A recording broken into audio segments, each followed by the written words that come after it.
மட்டும் நான் நினச்சிப்பேன். சிவகாசி வந்து ஃபயர் ஒர்க்ஸ் இல்லையா, யோகி ராம் சரத்குமார் ஃபயர் ஒர்க்ஸாக வரணும், அப்படி வண்ண விதவிதமாக உலகத்தை ஈர்க்கிற மாதிரி யோகி ராம் சரத்குமார் நாம வந்து ஃபயர் ஒர்க்ஸாக இருக்கணும் உலகத்தை. ஏன்னா இந்த ஃபயர் ஒர்க்ஸ்லாம் நமக்கு டேஞ்சர், இருந்தாலும் ஒரு பயம் இருந்ததே இருக்கும்.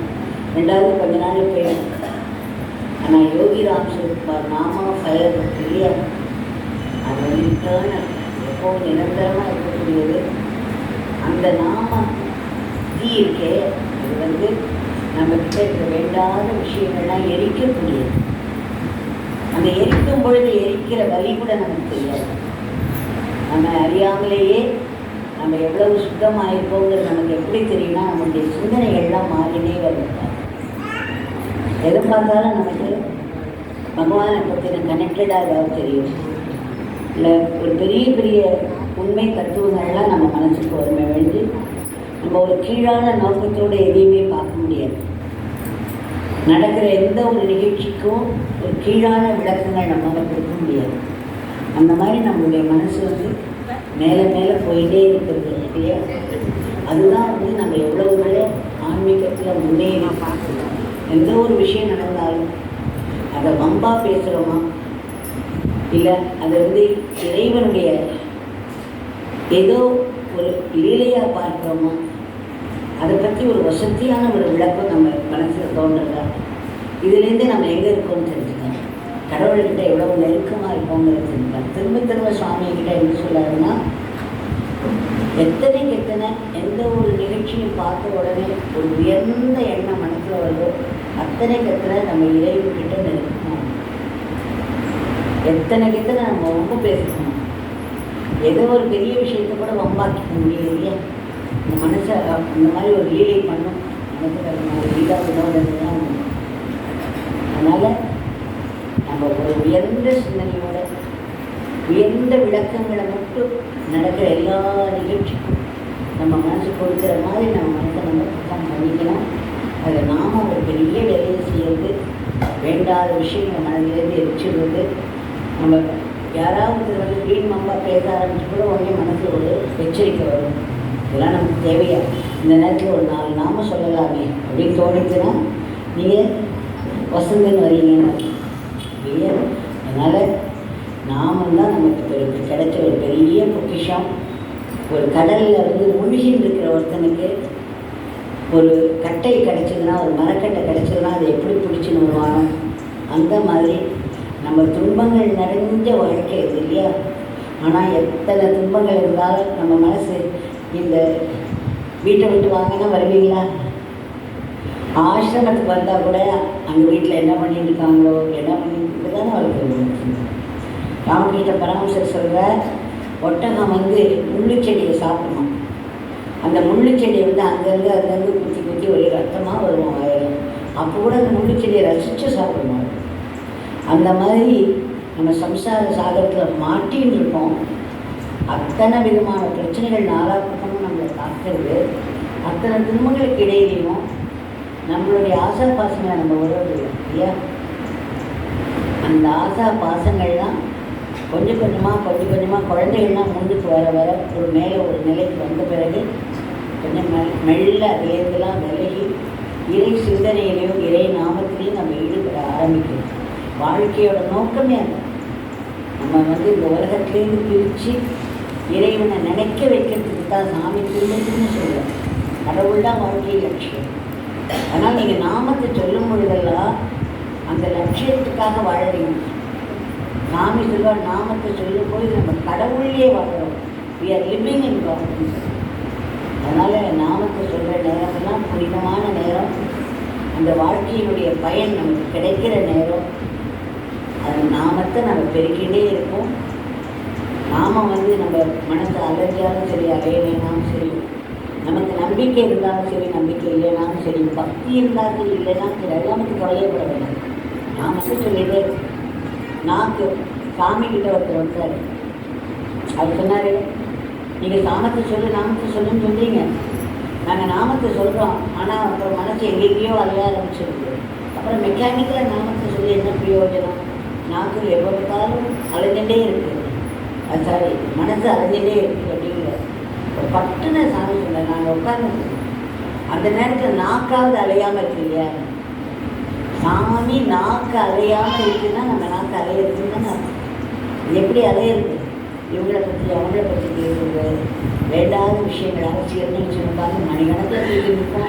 நம்ம பேசினுச்சு அந்த காட்சி மாதிரி இல்லையா? அதனால் முக்காவது ஏற்கனவே மாயையில் நம்ம உழைந்துட்டு இருக்கோம். அதை பேசி பேசி நம்ம மாயையை பெருக்கிக்கிறதுக்கு பதிலாக இந்த நேரத்துலலாம் நாம் சொல்கிறதுலையும் நம்மளால் எத்தனை கைங்கரியம் சுவாமிக்கு பண்ண முடியும். இதில் ஒரு சுண்டு வரையில் அசிச்சா கூட சுவாமி அதை மறக்க மாட்டார், அதை பார்த்துப்பார், அந்த கணக்கை வச்சுப்பார். அதுக்கு தகுந்த மாதிரி நமக்கு ஒரு பெரிய அனுகிரகம் கிடைக்கும். அதனால் நான் பகவானோட சேவை, பகவானுடைய நாமம் உடைய மட்டும் மௌனமாக இருக்கிறது. மௌனமாக இருந்து நாமத்தை சொல்கிறது. மிச்ச நேரங்களில் யாராவது வம்புக்கு வந்து விட்டால் கூட நம்ம அவங்ககிட்ட நேரத்தில் நம்ம நாம சொல்லலாம் அப்படி உட்காந்து சொல்லுவோம் வாங்கன்னு கூப்பிட்டாங்க ஒன்றுமா வம்பு பேச முடியாமல் போயிடுவாங்க. இல்லைன்னா அவங்க கூட உட்காந்து நாம இல்லையா?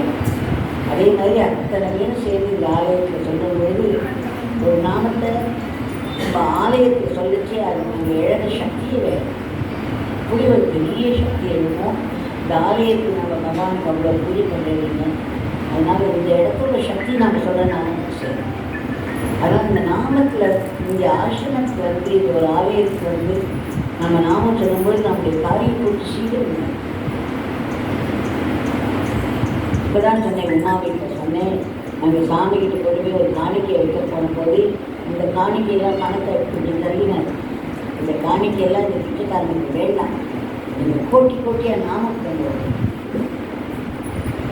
அதனால் நம்ம கோட்டியாக நாமம் கொடுத்ததே இருக்கும். எத்தனை கோடி கொடுத்தாலும் போராது. அதனால் அந்த நாமத்தை நம்ம பெருக்கிட்டே இருப்போம். சுவாமியை முடிஞ்ச அளவுக்கு நினச்சிருப்போம். நம்மளுடைய வீட்டு வேலைகளெல்லாம் பகவானுடைய கைங்கரியமாக நினைத்து செய்யலாம். முடிஞ்ச அளவுக்கு மற்றவங்களுக்கு உதவி செய்யலாம். உதவி செய்யும் பொழுது கூட இது நான் பகவானுக்காக செய்கிற வேலை அப்படின்னு நினச்சிக்கணும். மற்றவங்ககிட்ட எந்த எதிர்பார்ப்பும் இல்லாமல் உதவி செய்யறதுக்காக உதவி செய்யணும். இல்லைன்னு வச்சுக்கோங்க, நம்ம உதவி செஞ்ச உடனே அவங்க நமக்கு மரியாதை கொடுக்கணும், நம்ம உடனே நின்று பேசணும், நம்ம சொல்கிற வேலையெல்லாம் செய்யணும் அப்படிலாம் ஒரு எதிர்பார்ப்புகள் வந்ததுன்னா இந்த உதவி எங்கேயோ போயிடும். அதனால் இதெல்லாம் நம்ம முடிஞ்ச அளவுக்கு சாமி என்னன்னு சொல்றார், எங்கெங்கே யார் யாரை வச்சிருக்காரோ அந்த இடம்தான் நம்ம ஆன்மீக முன்னேற்றத்துக்கு சரியான இடம். பல குழப்பங்கள் பல பிரச்சனைகளுக்கு நடுவில் நம்ம சுவாமியை நினைக்கணும் இல்லையா? அந்த இடத்துல நம்ம சுவாமியை நினைக்க நமக்கு அந்த இடத்துல வர முன்னேற்றம் தான் சரியான முன்னேற்றமாக இருக்கும். ஆனால் நம்ம என்ன நினைக்கணும், வேறு ஏதோ ஒரு இடம் பெற்றா இல்லையா? எவ்வளவுமே சாமி இந்த சம்சார சூழலில் வச்சுருக்காரு அப்படின்னு நம்ம நினைப்போம். ஆனால் சாமி எங்களை திட்டவட்டமாக நிறைய வாட்டி சொல்லியிருக்காரு. Wherever Father has placed you, that is the best place for your spiritual progress. எந்த இடத்துல நம்ம ஃபாதர் அதாவது தந்தை எந்த இடத்துல நம்ம உட்கார வச்சுருக்காரோ அந்த இடம்தான் நம்மளுடைய ஆன்மீக முன்னேற்றத்துக்கு சரி சாதகமான இடம். அதனால் இதை நம்ம இது பொறுமை வேண்டாம். நம்ம சாமி இப்படி வச்சுட்டாரு மற்றவங்களோட நம்ம கம்பேர் பண்ணவே வேண்டாம். நமக்கு என்ன கொடுத்துருக்காரோ இந்த ஒருத்தர் கண் எல்லாத்துக்கும் கண்ணு மூக்கு வாயெல்லாம் இருக்கு. ஆனால் ஒருத்தர் பார்க்க எவ்வளோ வித்தியாசமாக இருக்கும் இல்லையா? அந்த மாதிரி ஒருத்தரோட சூழ்நிலையும் வித்தியாசமாக இருக்கும். அந்தந்த சூழ்நிலை அவங்க எங்களுக்கு பெஸ்ட்டு. அதனால நம்ம அதனால தான் குறைவுண்டில்லை பாடத்தில் வரையில சாமி புலம்பவே கூடாது. நமக்கு ஏற்கனவே அத்தனை ஆசீர்வாதம் பகவான் கொடுத்துருக்காரு இல்லையா? கண்ணு நல்லா தெரியுது பெரிய ஆசீர்வாதம், காது கேட்கறது பெரிய ஆசீர்வாதம். இந்த மாதிரி கால் நடக்கிறதா நினைச்சு எவ்வளோ பெரிய ஆசீர்வாதம் நடக்குது. நான் காலத்தில் எழுந்துட்டே இருப்பேன். அருள்னா நம்ம கால் நடக்குன்னு ஒவ்வொன்றா கை ஒரு அருள், கால் ஒரு அருள், கண் ஒரு அருள், இத்தனை அருள் நமக்கு கொடுத்துருக்காரு இல்லையா? அப்போ அந்த அருளை நம்ம கொண்டாடினா தானே மேலே மேலே அருள். அதனால் சாமி சொல்கிறது தான் நான் உங்களுக்கு திரும்ப சொல்கிறேன். நமக்கு ஏற்கனவே இருக்கக்கூடிய அத்தனை ஆசீர்வாதங்களை நினச்சி சுவாமிகிட்ட நன்றியோடு இருக்க நன்றியோடு நாமத்தை சொல்ல நமக்கு ஆத்மசக்தி வேணும்.